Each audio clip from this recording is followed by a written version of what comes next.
Я піду в далекі гори на широкі полонини і попрошу вітру з ворів, аби він не спав до днини, щоб летів на вільних крилах на кічери і в діброви дізнався, де моя мила, карі очі, чорні брови.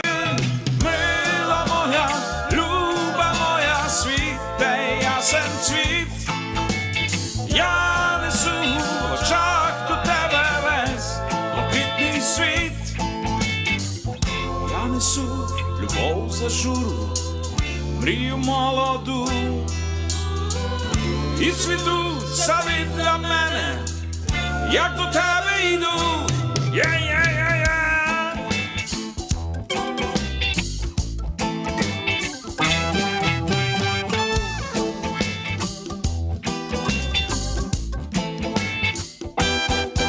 А як вітер з полонини прилетіти не захоче, все одно знайду дівчину, чорні брови, карі очі. Перейду я бистрі ріки і безкиди, і діброви, і шляхи. Мені покажуть карі очі, чорні брови.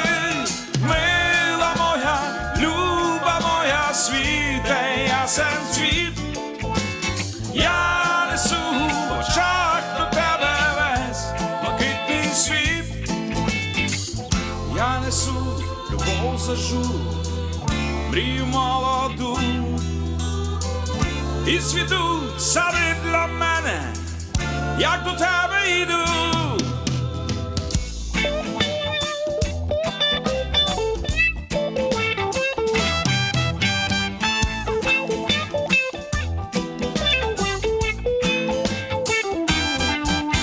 Мила моя, люба моя, світе ясен цвіт, я несу в очах до тебе весь блакитний світ. Я несу любов зажуру, мрію молоду, і цвітуть сади для мене, як до тебе йду.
Я піду в далекі гори на широкі полонини і попрошу вітру з ворів.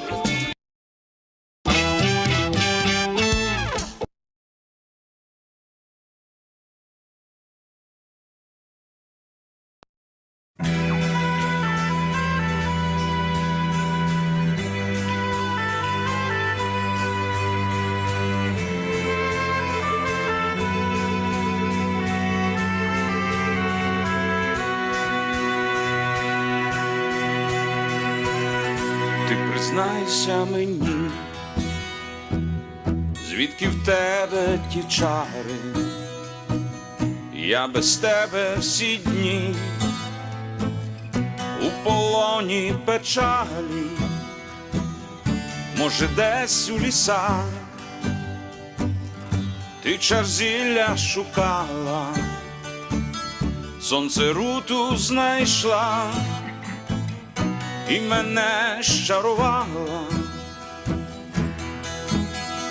Червону руту не шукай вечорами, ти у мене єдина, тільки ти. Повір, бо твоя врода то є чистая вода, то є бистрая вода синіх гір. Бачу я тебе в снах, у дібровах зелених, по забутих стежках ти приходиш до мене, і не треба нести мені квітку надії, бо давно уже ти увійшла в мої мрії. Червону руту не шукай вечорами, ти у мене єдина, тільки ти. Повір, бо твоя врода то є чистая вода, то є бистрая вода синіх гір. Червону руту не шукай вечорами, ти у мене єдина, тільки ти. Повір, бо твоя врода то є чистая вода, то є бистрая вода синіх гір. То є бистрая вода синіх гір, то є бистрая вода синіх гір.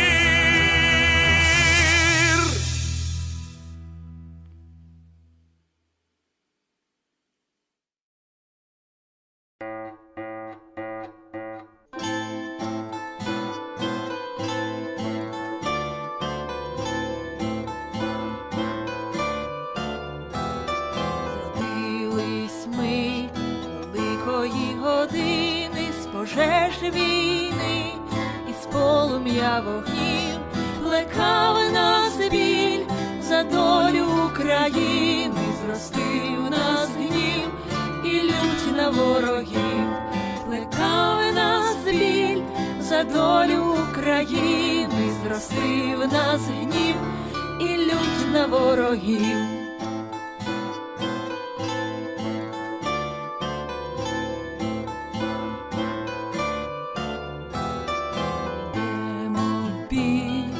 Переможним ходом тверді міцні, незламні, мов граніт, бо плач не дав нікому ще свободи, а хто борець, той здобуває мир, бо плач не дав нікому ще свободи, а хто борець, той здобуває мир.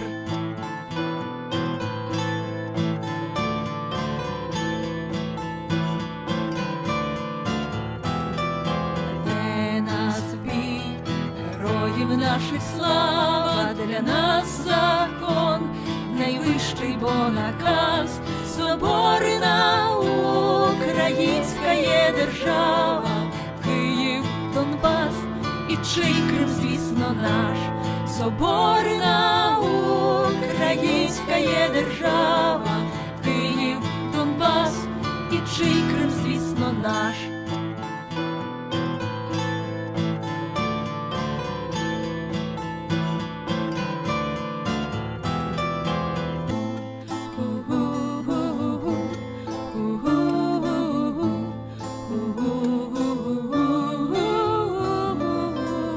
Слава Україні!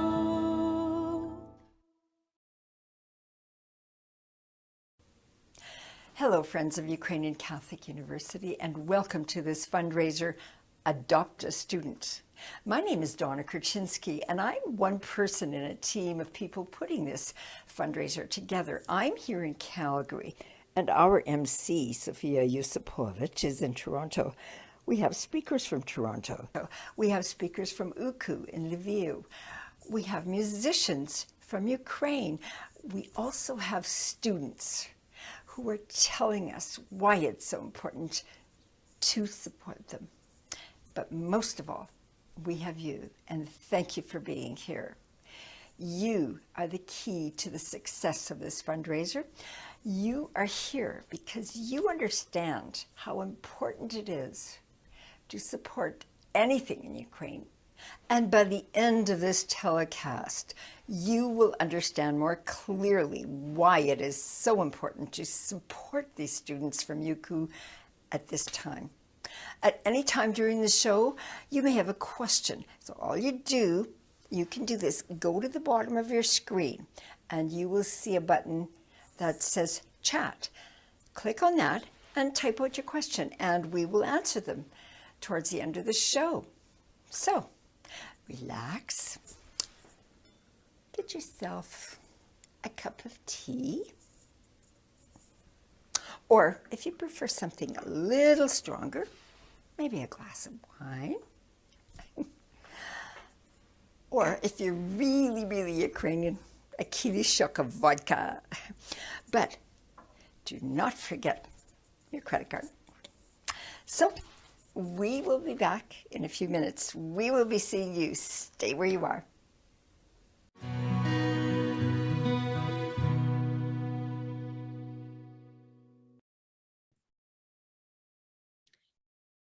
Christos Voskres. Christ has risen. For those who don't know me, my name is Sofia Yusupovich, your host this evening for this online telecast, Adopt a Student. My personal journey has taken me through both Ukraine and Canada, as I spent a large chunk of my childhood until university traveling between the two countries. To this day, I call Lviv my first true love, while Toronto is my home away from homeland. Today, we gathered to participate in a fundraiser dedicated to scholarships for students of the Ukrainian Catholic University in Lviv. Most of us know it as UCU. Now, I remember the early days of UCU and how it was first introduced to the Lviv community, how exciting it was and how pivotal it was for the entire country. Today, I am honored to be a part of the fundraiser, such as this, a fundraiser that is crucial today for the continuing well-being of not only the university and its students, but also the next steps of our Ukraine. By now, we have all seen the atrocities continuing in Ukraine, and we are looking for new ways to help and support the incredible defenders on the front lines, as well as the volunteers in Ukraine, Poland, and all across the globe. For years, UCU students have come across the country, but now the students, their families, their friends, and everyone is feeling the direct impact of war daily. One of those impacts, no longer having the means to pursue the utmost important goal in life, education. As we all find our own way of coping to continue functioning day to day, we also find ourselves turning to our faith for solace. With that, I'd like to invite Rector Bogdan Prach to lead us in our opening prayer and introduce the UCU choir who will sing the prayer Царю Небесний and the Ukrainian national anthem. Христос Воскрес! Дорогі друзі Українського католицького університету в Канаді! Щиро вітаю вас на цій онлайн-події. Дякую за вашу присутність та підтримку нашого університету. Зараз наш університет, як і вся Україна, переживає непрості часи. Нам необхідна підтримка людей доброї волі з усього світу, щоб ми могли працювати надалі. Щоб і наші студенти могли навчатись, розвиватись, та в недалекому майбутньому відбудовувати нашу Україну. Щоб наші викладачі мали впевненість у завтрашньому дні і могли повноцінно трудитися та виховувати нове покоління лідерів. Ми дякуємо вам за підтримку та віримо у вас. Знаємо, що ви будете стояти з нами до перемоги. Віримо у ваші щирі та відкриті серця та відчуваємо глибоку вдячність за ваше міцне плече для нас сьогодні. Нехай ця онлайн-зустріч, яка об'єднала наших благодійників з багатьох міст Канади, стане гарною нагодою пізнати один одного, пізнати наших студентів, почути, як і чим живе Український католицький університет в час війни. Хай вона стане нагодою простягнути руку допомоги Україні та спільними зусиллями допомогти нам. Дякую вам за віру, довіру та допомогу і запрошую до спільної молитви з нашим університетським хором стрітення. Христос Воскрес! Слава Україні!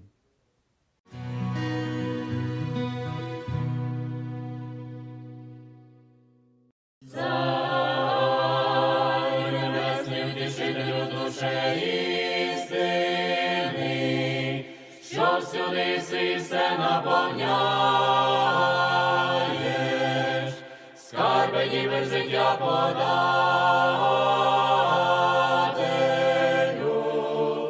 прийди, вселися в нас, і очисти нас від усякої скверни, і спаси благі душі наші.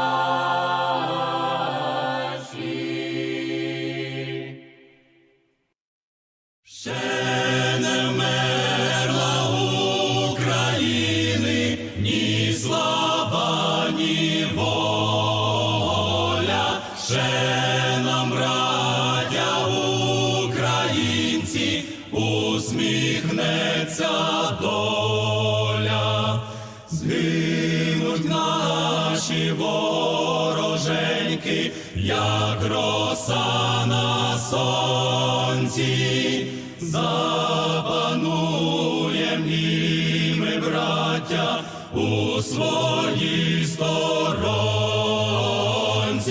душу й тіло ми положим за нашу свободу і покажем, що ми браття козацького роду.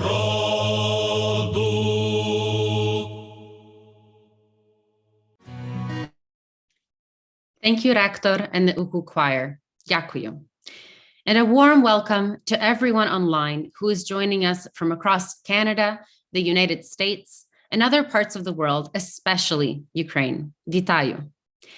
The university has indicated that the most critical need of the students is to cover tuition for the next 12 months.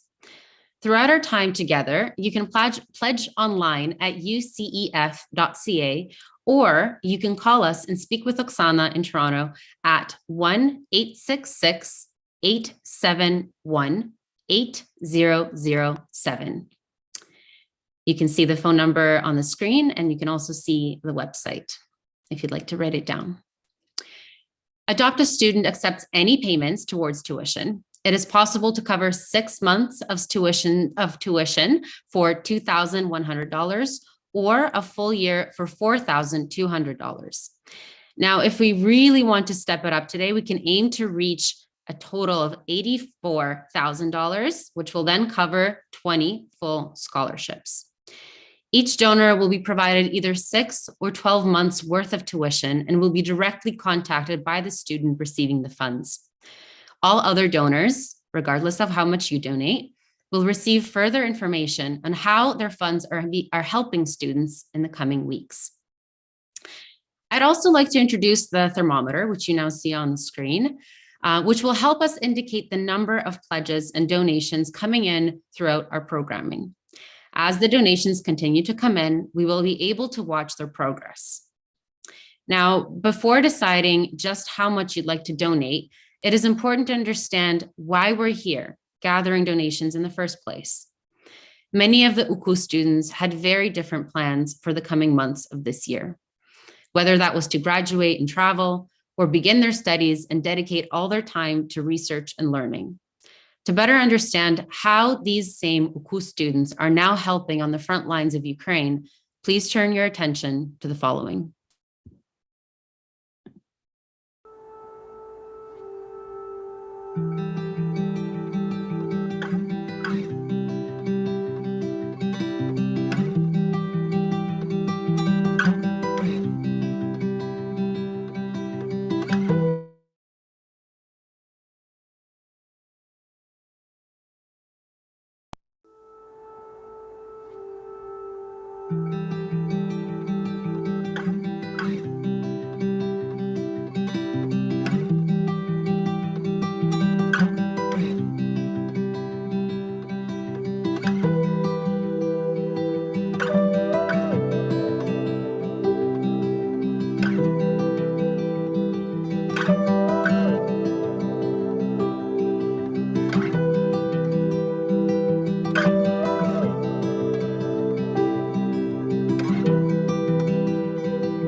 The intensity of the dedication of UCU students to the university and to Ukraine is remarkable, as you can see. Today, more than ever, Ukraine needs their talent, their creativity, their ability to problem solve. UCU student Senior Vice Rector, Professor Taras Dobko, joins us today this evening from Notre Dame University in Indiana, where he is a visiting fellow focusing on European studies. In parallel, he supervises student and pastoral affairs, residential life, human resources, and legal affairs of UCU. Welcome, Professor Dobko. The floor is yours. Thank you very much, Sophia, for your introduction. Христос Воскрес! Слава Україні! I am I'm deeply honored to be with you tonight and have this opportunity to share with you how the Ukrainian Catholic University and its students in particular are doing in these turbulent times. So dear dedicated friends, supporters of the Ukrainian Catholic University in Calgary, Canada, and North America, no doubt Ukraine is making history today by showing unmatched heroism, resistance, and resilience. The events taking place in Ukraine determine the future of Europe and even of the whole world. Unfortunately, Ukrainians are paying the highest price for this, with destroyed human lives, incredible suffering of those who were injured, lost their dear ones, have been displaced and separated from their homes and families. Russia always tried to humiliate Ukraine by portraying our country as a house of cards, an artificial, fake, weak, and failed state. But today, in the midst of the full-scale devastating war, we see remarkable things.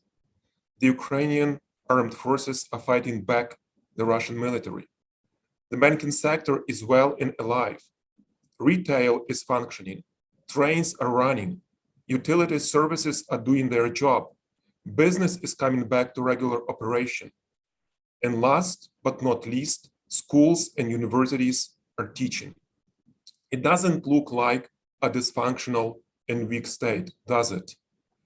Ukrainians have learned the lessons of the 20th century well. Our own statehood, however immature it might be, is the only protection against mass physical extinction of Ukrainians, against the annihilation of the Ukrainian soul, language, and culture.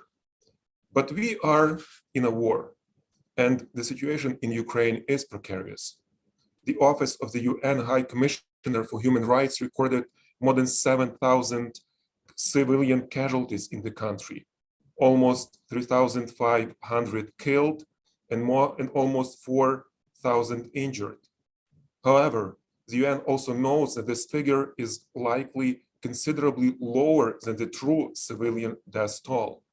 Ukrainian officials have said thousands or more civilians have died during the war, at least 20,000 in Mariupol. More than 25% of the Ukrainian population is now on the move. Almost 2/3 of Ukraine's 7.5 million children has been displaced. More than half of the people who are internally displaced are women. Ukraine is investigating some 7,600 potential war crimes against civilians in occupied areas and at least 500 suspects. These include rape, arbitrary executions, looting civilian property, and other crimes. Physical damage to Ukraine buildings and infrastructure from Russia's invasion has reached roughly $92 billion and will rise further as the war continues. Approximately 39% of companies have stopped or frozen operations, and another 20% are almost inactive, according to the survey by KSE in April. Ukraine GDP could decline by 30 to 50%, with direct and indirect losses totaling to almost $600 billion so far. That total is more than 3 times the size of Ukraine's economy in 2020. The World Bank forecasts that Russia's invasion will cause more economic damage across Eastern Europe and parts of Asia than the coronavirus pandemic. It's a very challenging situation, to say the least. I believe that in this context, UKU's response was exemplary. Initial shock was followed by the concerted activity of the university as a big workshop. This response was rooted in UKU's philosophy as an academic community which tries to build a dignity-sensitive institutional culture, putting the dignity of the human person at the centers of UKU's mission and operation has been that what makes UKU an alternative to the rigid post-Soviet tradition in higher education in Ukraine. Let me mention 3 points which make UKU special in this regard. Students matter. There is a joke about a typical university professor who thinks that the university would have been no doubt the best place in the world to work, but only if there were no students. What makes UKU distinct in Ukraine is the university's commitment to its students. There is no greater happiness than to see how a young person develops, matures, flourishes as a human being. This is our philosophy. Serving as a mode of the university operation. What this means, for example, service learning is a model and method of education. No university in Ukraine has a full-fledged community service program. Volunteering is an integral part of the university culture, standing for truth in the public arena, even under adverse circumstances or when it becomes difficult and costly. Third, partnership is a way of life. UKU believes in cooperation and win-win philosophy, especially when you work for the common good and when resources are scarce. Unlike in a competitive business environment, we are pleased if we are emulated by others. Our mission is not to hide, but to guide. We try to generate a virtuous cycle, thus creating superabundance of the good. So when war began, there were strategic challenges we had to face. For example, to design various scenarios for the university's operation depending on the situation in Ukraine, or to stay in touch with a number of employees and students who were or went abroad and became refugees, or to empower students and employees to stay resilient and productive in turbulent times, not to burn out or lose control of their agency, to gain control over the financial situation which became precarious, balance the budget and ensure employees don't lose their jobs. And finally, to develop realistic plans for the next academic years. So UKU worked on all these fronts, and there were actually 7 of them. So humanitarian, medical, media, academic, hospitality, spiritual, and psychological and cultural front. In general, UKU became like a bridge for many people around the world to help for different humanitarian causes. Altogether, we were able to help people, which amounted to more than $2 million. On the humanitarian front, UKU was processing many requests and actually created volunteer center where especially students were active and joined sorting, packing, shipping different things to internally displaced people, to soldiers in the front. On the medical front, UKU joined its efforts with some organizations to help, especially with so-called tactical medicine, which is critical for preserving soldiers' life in the battle. Or, for example, students of the university were active in production of quality turnstiles, which are used for also for wounded soldiers. On the academic front, it was very important to come back, to return to our usual operation and to provide teaching for our students. But also we worked very closely internationally with many universities to achieve a goal so that at least 300 our students could have a semester-long experience abroad in the next academic year. So UKU also became like a bridge interface between our partner universities and displaced students from other Ukrainian universities. Media front, we were working on kind of different projects to resist the Russian propaganda and actually to help Ukrainian media to spread the true word about what is going on in Ukraine. And there were different means to do that. We also were using our students as a power to spread the word, like in such events as World Conference National Model UN, where students, a team combined from UKU and Kyiv-Mohyla University, for the first time in Ukrainian history, participated live in this event. Hospitality front. So one of the buildings became a shelter for internally displaced people. Another building became a headquarters for more than 20 different organizations and NGOs working to help IDPs, refugees, and soldiers in Ukraine. And also we celebrated, even in this difficult time, we celebrated Easter together, an event which was joined by more than 500 people. Spiritual, psychological, and cultural front was also very important.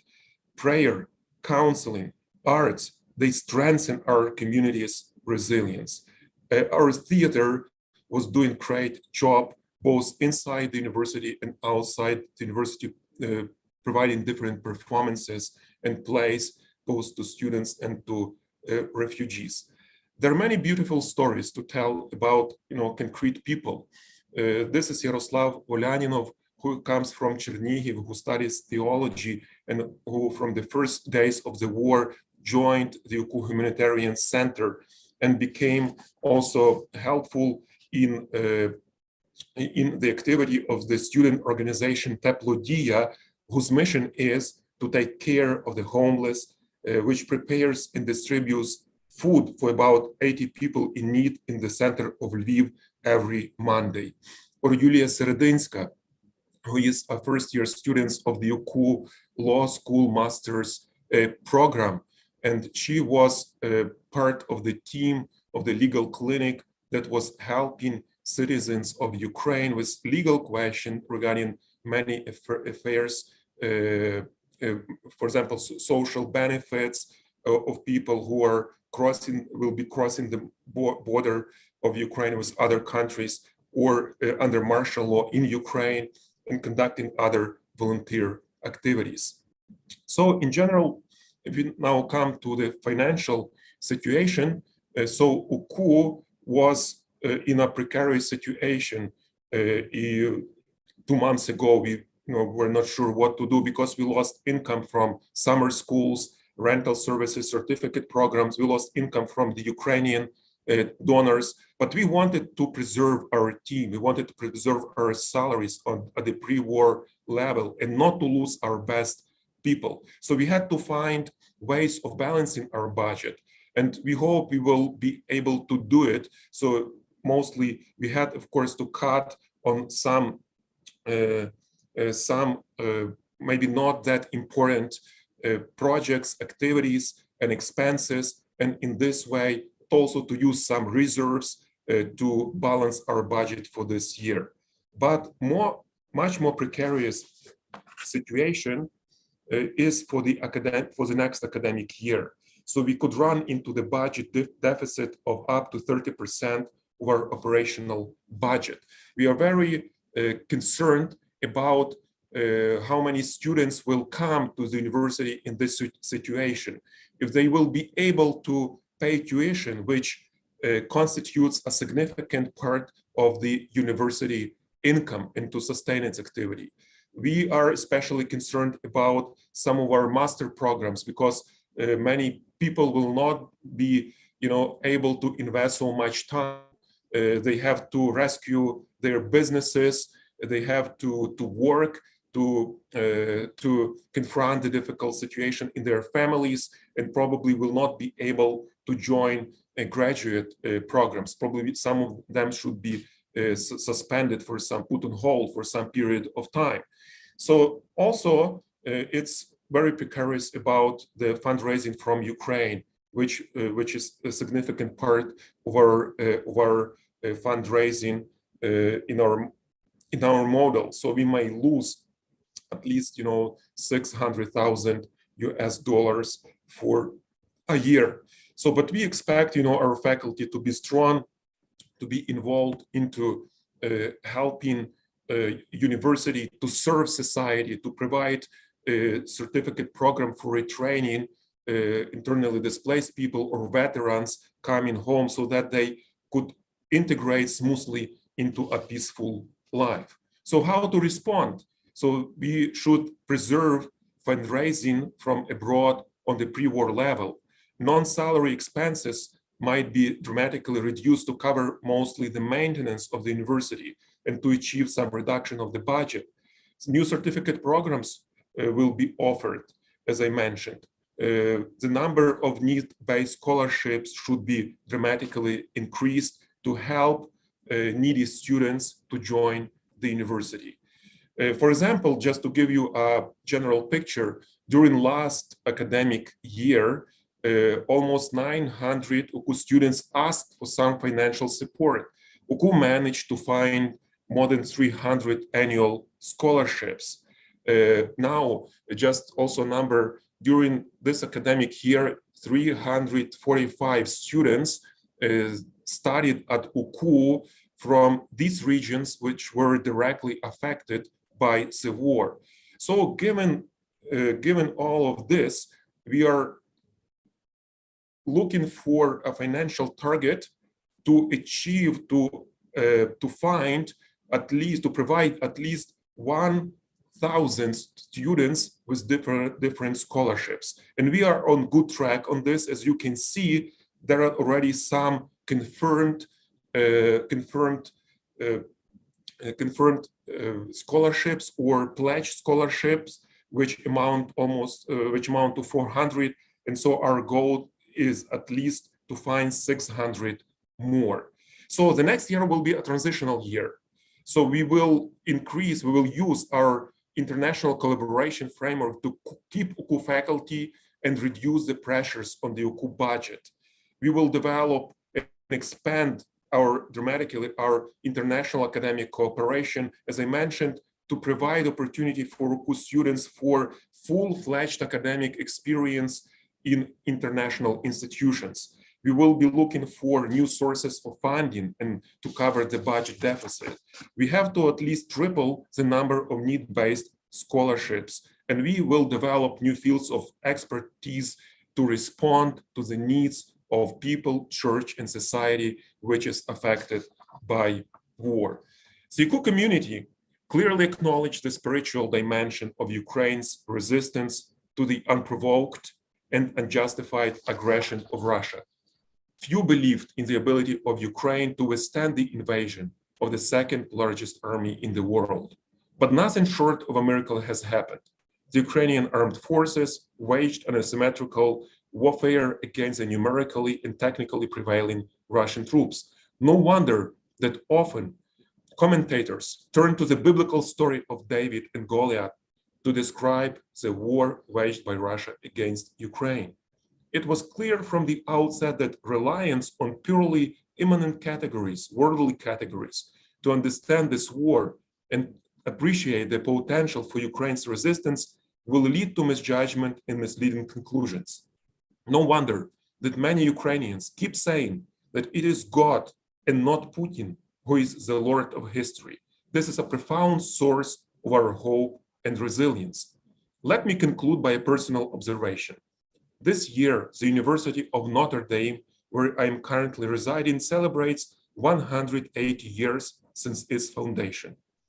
I wish I could remember a single institution of learning in Ukraine which could enjoy at least 50 years of existence without any major disruption. When Ukrainians hear about institutions in the West celebrating their centennials without any forced interruption of their operation, we can hardly imagine what it is like. As soon as Ukraine grows, a new generation of professionals in business, engineering, arts, the church, in education, it is attacked by some imperial center looking to uproot Ukraine's vitality. Then we must begin from scratch over again and again.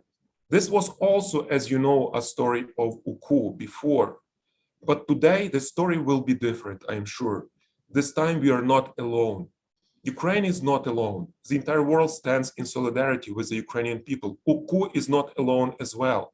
Many universities all around the world stand in solidarity with UKU and with other Ukrainian universities. There are students and faculty. So the mortal danger is not over yet. There is a hope that Ukraine will prevail and the aggressor will be punished. On behalf of the Ukrainian Catholic University, dear friends, I would like to express our profound gratitude to the Ukrainian Catholic Education Foundation in Canada, members of Friends of UKU Committee in Calgary, all those benefactors who have made a commitment of supporting brave Ukrainian students with their scholarships. Thank you for your friendship and solidarity. Slava Ukraini!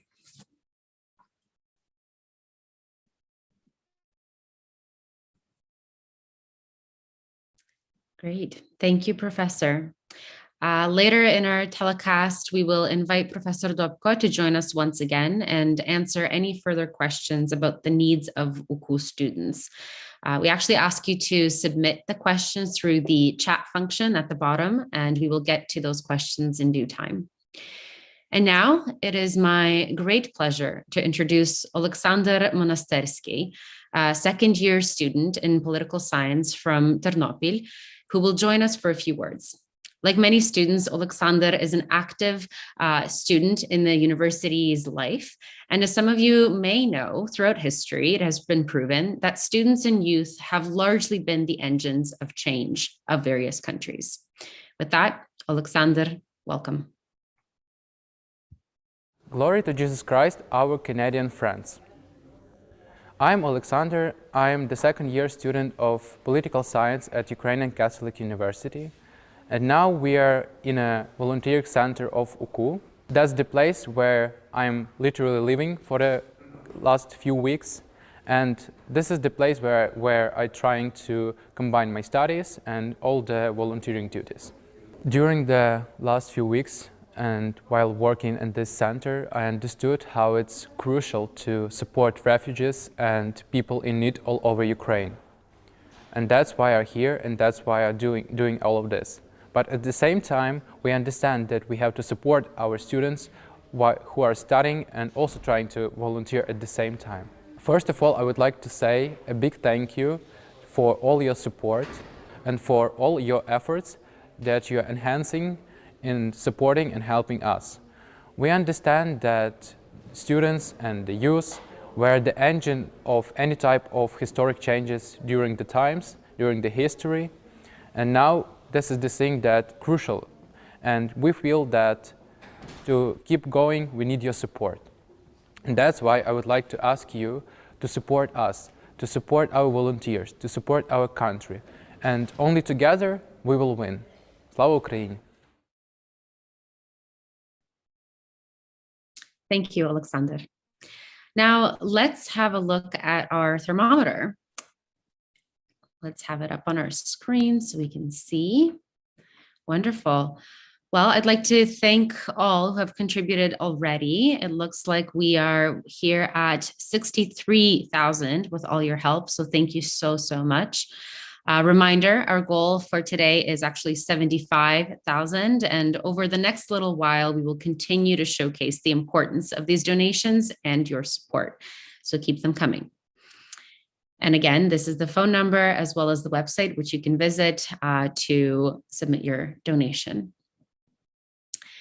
For years, Ukrainians have turned to music for healing, whether that is music from classical composers like Boris Lietoshensky, Miroslav Skorek, Mykola Lysenko, or some more modern like Onuka or Один в каное, Океан Ельзи. Today, we are virtually joined by the Lviv State Academic Male Choir Dudarek. Founded in 1971, the group has been around for over 50 years, giving over 1,500 concerts in prestigious concert halls and churches of Ukraine and worldwide to date. Over the years, UKU employees and students have sang and still sing as part of the choir. For more than 20 years, Dudarek has traditionally gathered every year on March 9th, marking Taras Shevchenko's birthday, near his monument in Lviv to honor him with his songs. This year, the war did not frighten Dudarek. During the third week of the invasion, the choir performed Czerwona Kalina, a song that has reclaimed the attention of many due to its regained relevance given recent events. Today, the choir has allowed us to use the recording of the performance for a musical pause during today's event. With that, please welcome Dudarek.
Thank you.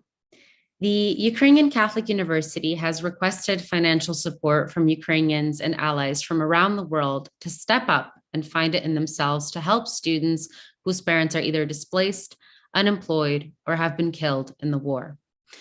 Today, we are asking you to adopt an OKU student. We're now going to look at our thermometer once again to see where we stand. And we are at $74,000, almost at our goal of 75. So with that, I'm actually going to ask for us to show the phone number and the website once again. This is the phone number that you can call right now. It will connect you to our Toronto team who will be able to guide you through the donation process, or you can go on the website right in front of you and go through the process of donating through the website. So I'll give you all a minute to write these down or visit them right away. Oh, I think if we can put them up for just a moment, put up the slide. for everyone just to write it down. Wonderful. And thank you all for all the donations coming in. We can see them come in as they're trickling in.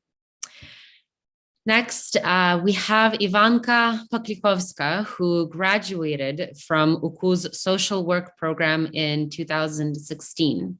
Now, some people in Calgary may remember Ivanka when she was an exchange student at St. Mary's University in Calgary, whereas today she is a human resources manager at an IT company in a code.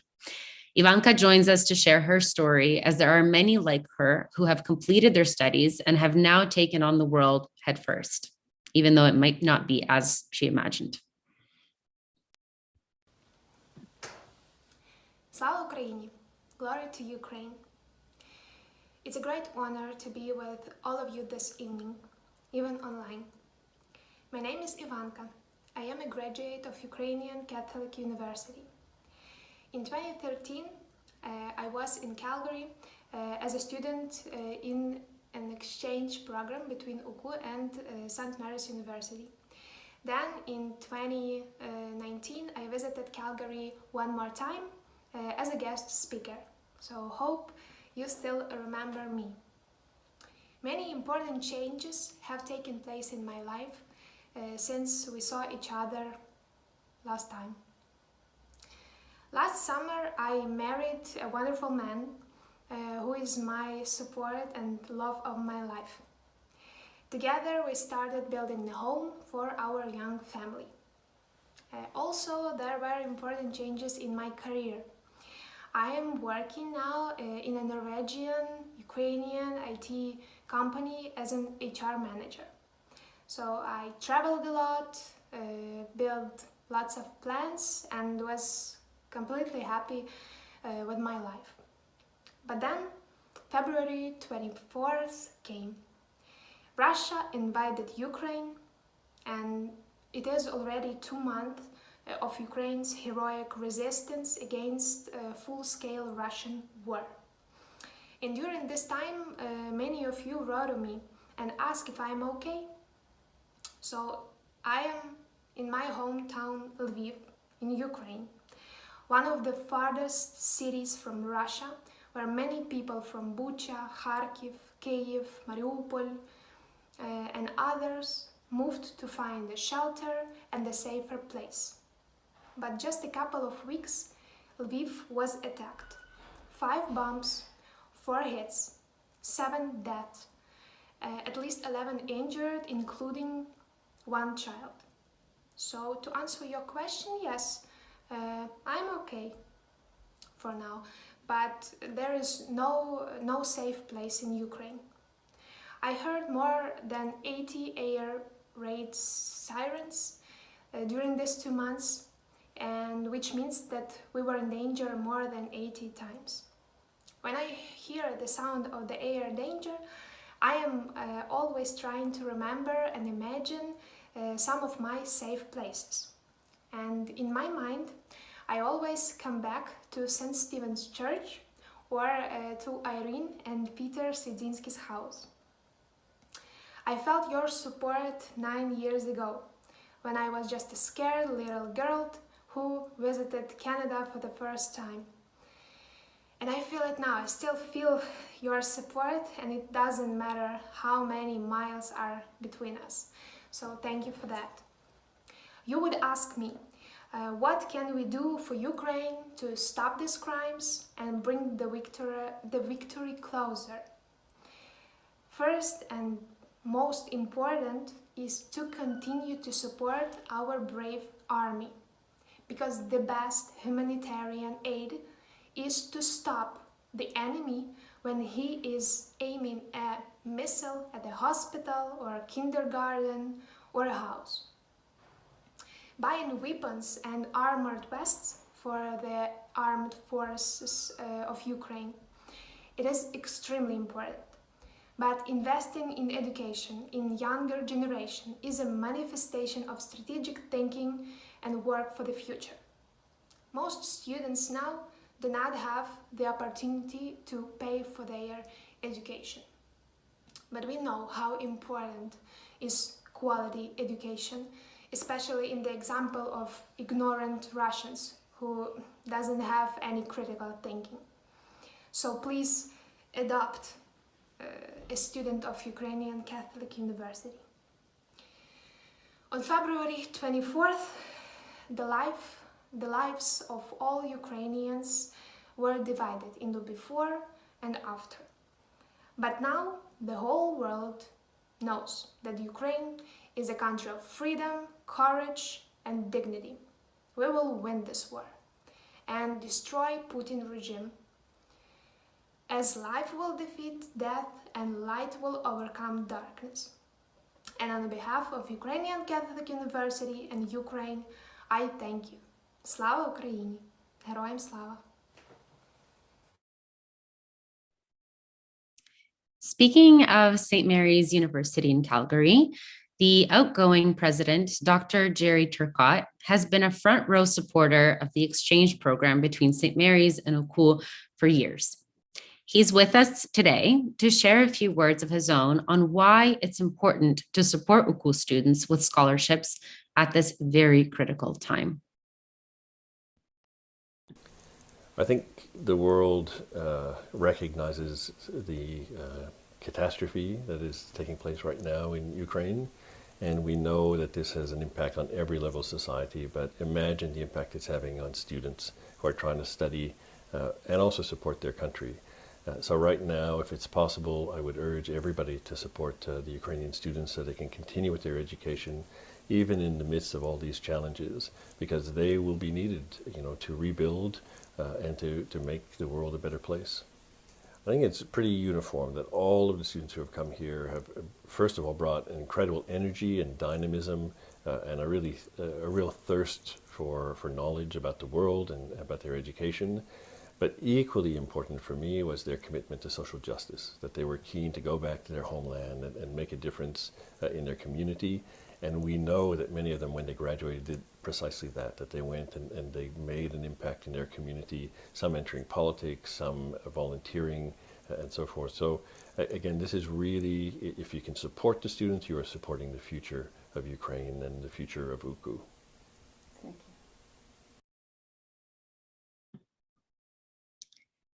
While we're residing overseas in safety, it can be overwhelming to try and understand what the students, their families, faculty, and staff are experiencing at this time in Ukraine. No matter how much news we consume or how closely we stay in touch with our friends and family over social media, FaceTime, email, our volunteering here and attending of protests to raise awareness, although incredibly important, it will never match the efforts of those needing help while living right at the university while still continuing their studies.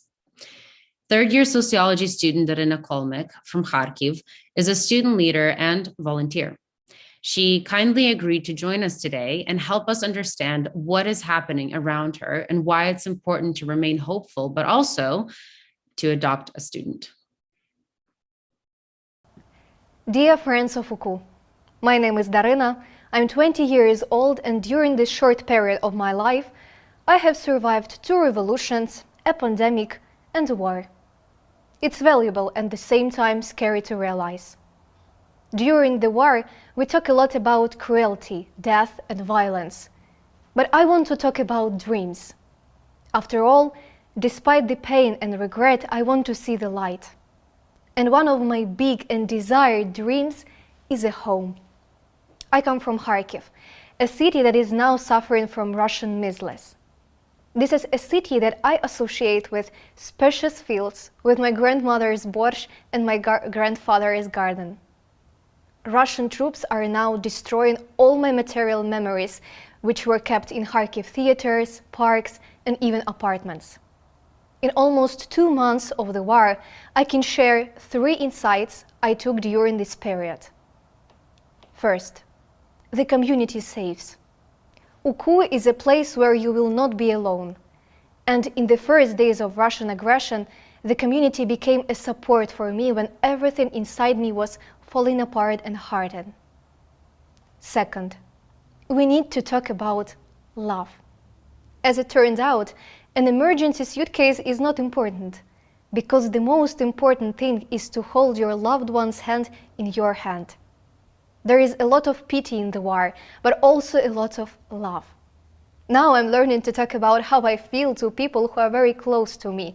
After all, in times of danger, I don't know the next time I see those I love. Third, light will overcome darkness. The task of Ukrainians now is not to adopt hostile evil. We will fight with dignity to victory, and only with bright ideas and great good projects we will spiritually beat the enemy.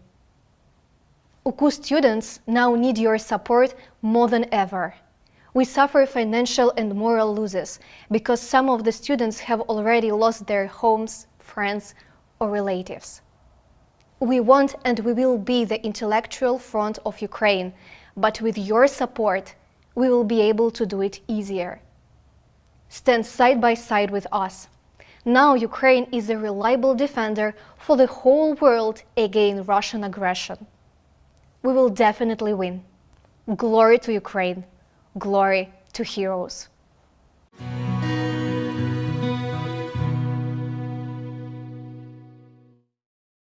Thank you, Darina. And now we're going to do another check-in with our thermometer as we're seeing the donations trickle in. I will encourage you all to keep going, but let's see where we stand now. Oh, we are just under, once again, just under the 75. Oh, wait, nope, I just got an update. We are past our goal. Wonderful. Thank you all so much. I'm now going to challenge you. And remember when in the beginning, we said that $84,000 can cover 20 full scholarships. So I encourage all to continue donating through the number on your screen or the website in front of you. And let's try and reach that mark of 84,000 to cover 20 full scholarships. That is 20 students who will be able to attend UKU next year, thanks to your help. Now, as our time together is coming to an end, I'd also like to remind everyone that now is the perfect time to submit any questions you might have. You can send them through the chat function below. And as promised, we have Professor Dobko back with us to answer those questions. So, Professor, if you're ready, I will start reading those out. I have a few here already. For your answering. So the first one comes from William Levchuk, and the question is, if Ukrainian students are out of the country and enrolled, will they still be eligible for a tuition scholarship? Thank you for your question. A short answer is yes. Let me explain briefly. We are tracking our students who are outside of the country. And some of them actually became refugees, and they come from those areas where battles were waged, and some of them could have lost, their homes, or their parents could have lost their jobs, and they will definitely be in need for the support. And as they stay, UKU students, even if they are abroad, but follow and complete the curriculum or studying at the university, they could be eligible for scholarships. But we, of course, assess, any request, any application on the individual basis, where we have students to fill out forms, questionnaire, and explain their situation. And then we also try to match with the benefactors' goals. If, for example, some benefactor want to provide a scholarship with under certain condition, then we try to match both. Wonderful. So it is a very, very direct and personal approach at the end. Yep.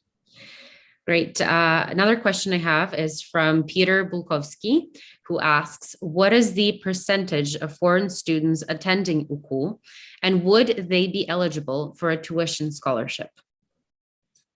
Okay, so we don't have many full-time degree-seeking international students. Mostly, we have students from Belarus. We also had some students from the US, but when the war started, actually some of them interrupted for the moment their studies.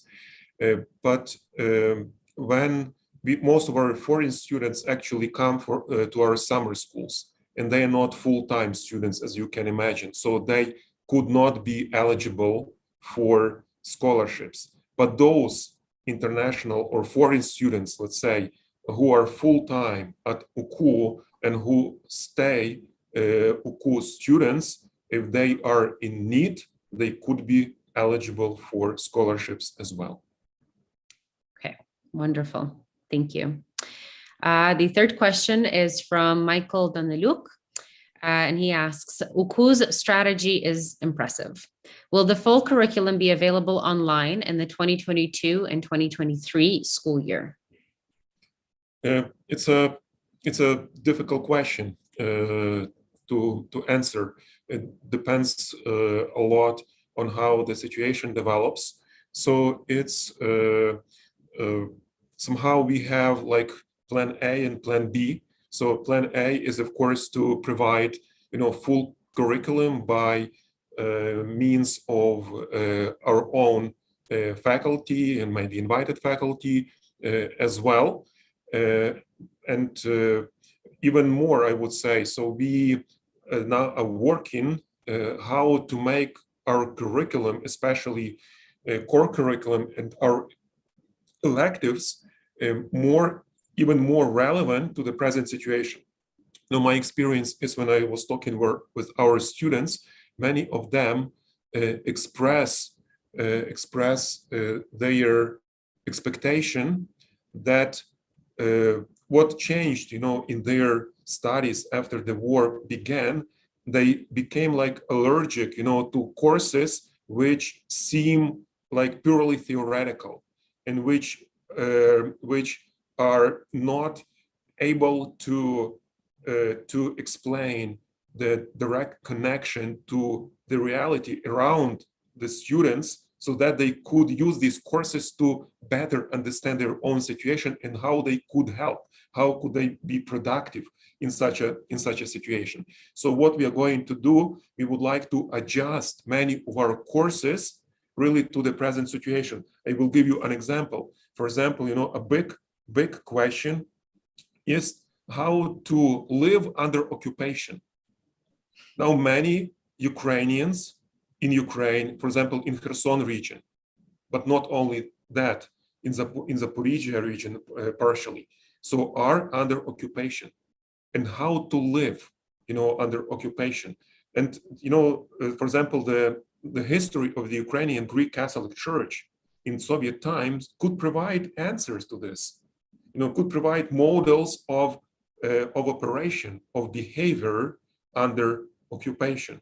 And I think, some courses could be responsive to this big question, or the question how to be resilient, in turbulent times.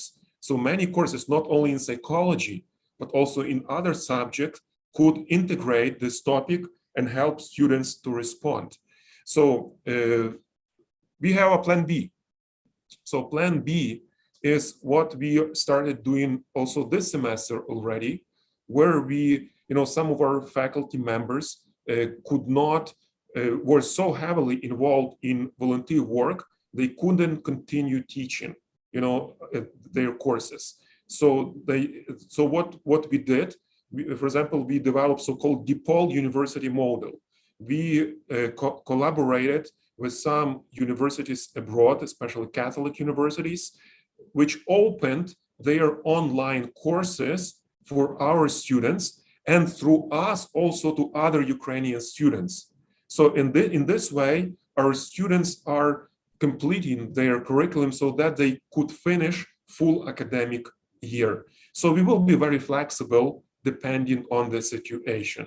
But most of the curriculum now is taught by our professors and will be taught this way.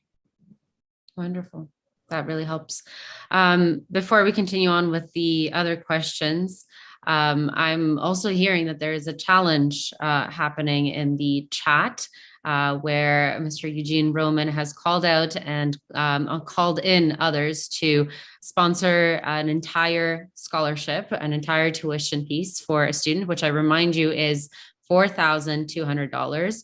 So I believe Mr. Eugene will be doing that himself and is calling on others to do the same.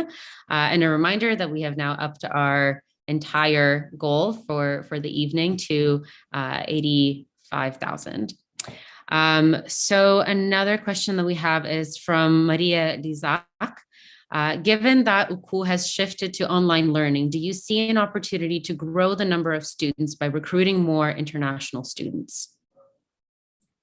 Yeah, it's also a good question. Of course, it depends a lot on our possibility to provide courses, quality courses in English. Until now, we had 2 full programs in English, and these programs were mainly in computer science, in IT or technology management. That's a program in business school, and each program had a few courses taught in English.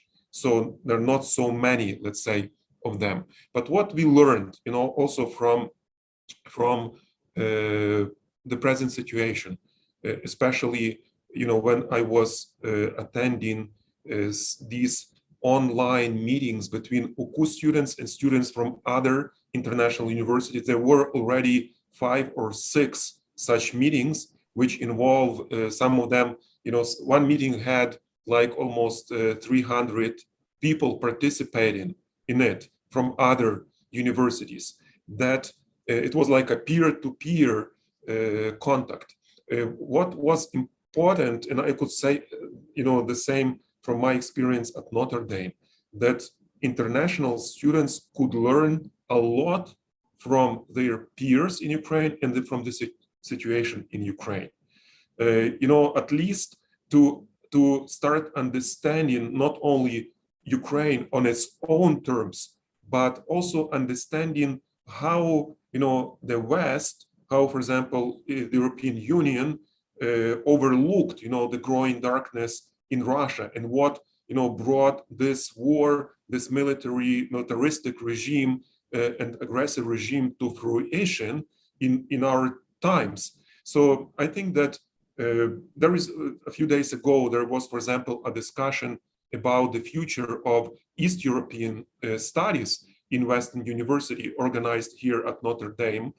And, it was a discussion about Russian studies, how they should be transformed, and of course about Ukrainian studies and what should be done to expand Ukrainian studies at Western universities. But probably, you're right, the first step could be, since there is such an interest in Ukraine, a momentum, in a tragic, but momentum, of interest and attention to Ukraine, really to open up more. So it's a good question we have to discuss. Agreed, absolutely. I do have 2 more questions for you, if you're ready. One is from Morgan Johnson, who's asking, what is happening with the staff of UKU? Will they continue to be paid into the fall, especially if the war continues on? Yeah, so this is one of our, so of course, people make all the difference. And it is important really to keep our people, our faculty, our best, staff. And this is one of our priorities. Unfortunately, it's, likely that you will not be able to raise salaries this year because of the situation. And this is, in a sense, sad because the inflation is going up. Now, so it's for sure will be at least 15%, and some, predict it could be 25%. So it will, immediately kind of compromise, the level of salaries, the present level of salaries, and the ability to the purchasing ability of people.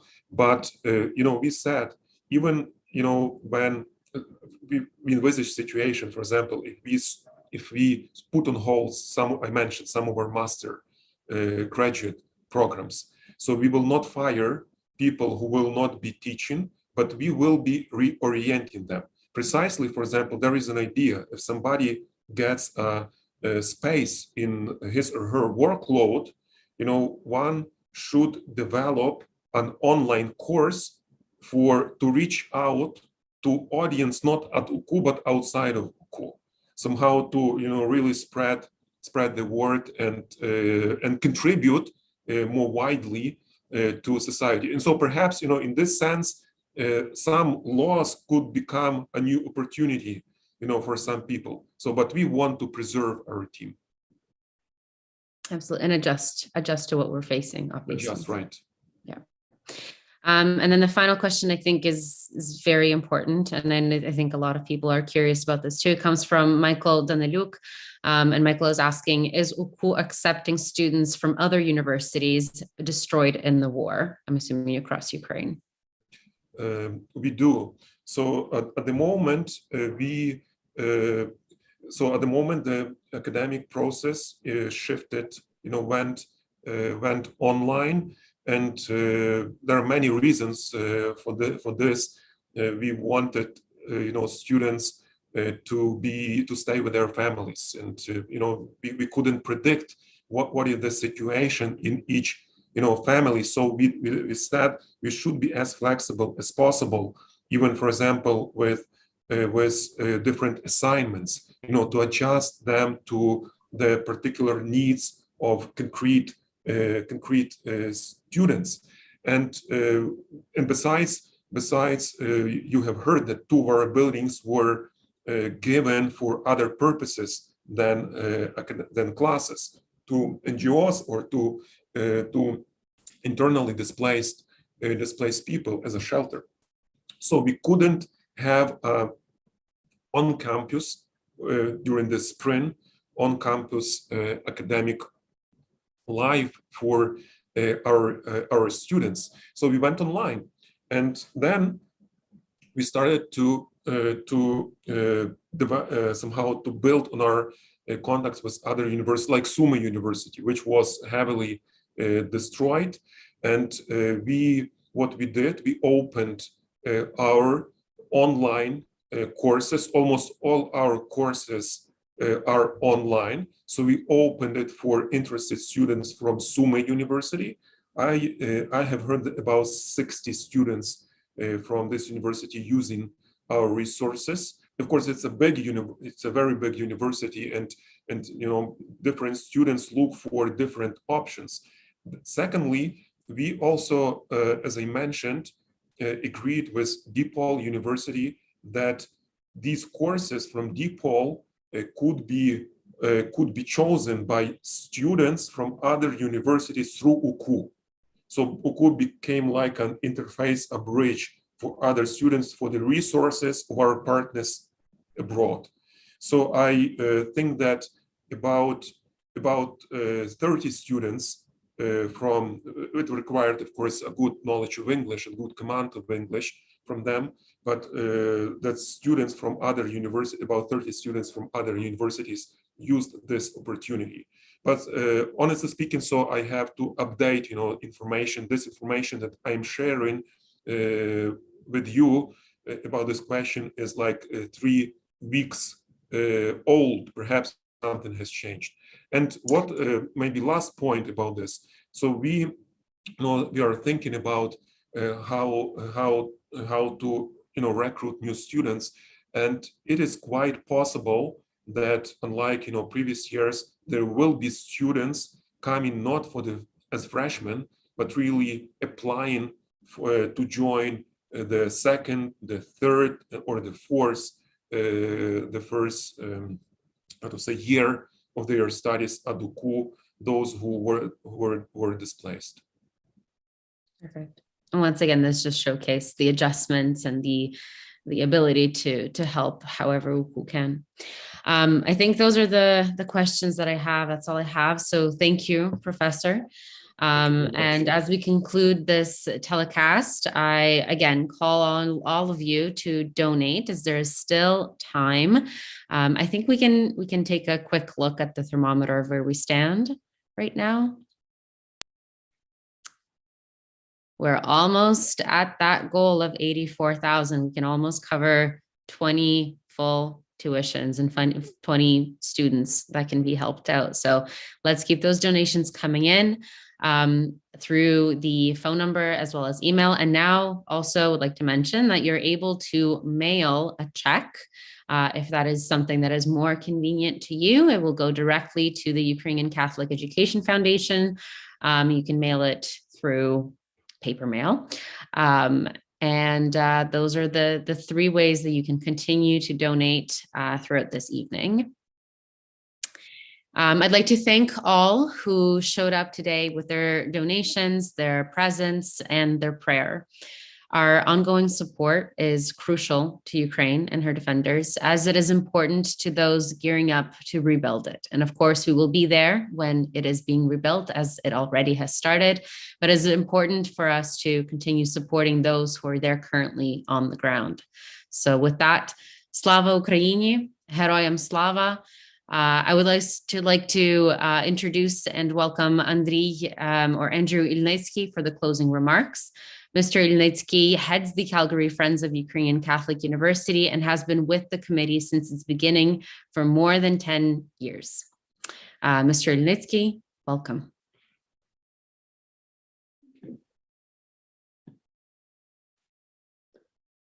Дякую, Софія. Христос Воскрес. On behalf of the Calgary Friends of UCU and the Ukrainian Catholic Education Foundation, we'd like to thank everyone who joined tonight's Adopt a Student broadcast. There are a number of acknowledgements that are very important to make in terms of this top quality presentation that you just witnessed. First of all, we want to acknowledge the UCU Development Department. They are the real heroes of tonight's event. Despite the war that was raging around them, they were able to gather all the videos together and put together all of the technical aspects of this event to make it the success that it is. Also, thank Donna Korczynski, our producer. Donna, for your guidance and your advice to everyone who was involved. We also thank our MC, Sophia Yosipovich, for a great job, well done, in being our Veducha tonight. We also thank all of our presenters, Professor Dobkov, the students, Dr. Turcott, and our singers who were with us today. I also want to thank all of our donors who helped us exceed our initial target, and during the event, the target was raised, and we're very pleased that we can fund 20 full-time students for another year to make sure that their studies are not interrupted. Now, this event tonight is a continuation of a campaign that the UCEF recently announced, Adopt a Student campaign, and we are continuing that tonight. You probably saw in the letter that you may have received that UCEF donated $400,000 already to UCU, which covers about 100 students. So today we did another 20. And right now, at this time, I'm going to challenge our Eastern counterparts in Toronto and in Montreal to do a similar event in your area in June, and we'll push that number up even higher than it is today. And to those who are viewing this broadcast as a recording on YouTube, we hope that you will be very impressed and very stimulated by everything that you heard tonight, and would ask you to share this video with your family, your friends, and your colleagues. And I would also like to remind all of our Calgary-based supporters that we are really praying that we'll be able to hold a live event, and we're planning to do so. So mark your calendars for October 20th, 2022. Finally, at our events, we've had the tradition of ending each of our events with the singing of the prayer for Ukraine. Молитва за Україну. These are words that were written by Alexander Konishki, and the music was composed by the very famous Ukrainian composer Mykola Lysenko. And these words were written in 1885, and they're as much a beacon of hope today as they were when they were first written 140 some years ago. So it's Молитва за Україну, O Lord, great and almighty, protect our Ukraine. Slava Ukraini, Heroyam Slava.